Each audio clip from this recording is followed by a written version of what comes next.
Hey there, Mark Nimankuzal, President and CEO of Made in USA, and today I'm going to teach you a couple tricks on how to clean hardwood floors.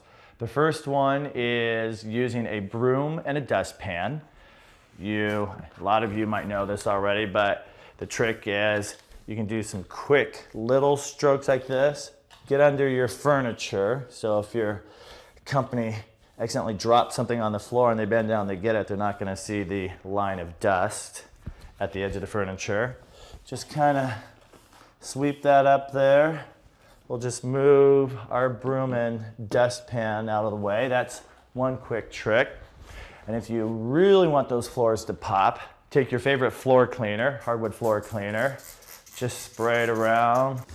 Open up a towel that you might have here. I have a white terry cloth towel. Just do this. Do a little shuffle action so you have the weight of your body into it. Kind of little twist. Also gets you a little ab action going, so if you didn't get to the gym. And you can see, look at all that dirt I got up. Your floors are popping. Mark Nimankuzal, Made in USA, and that's how you can clean wood floor with some tricks.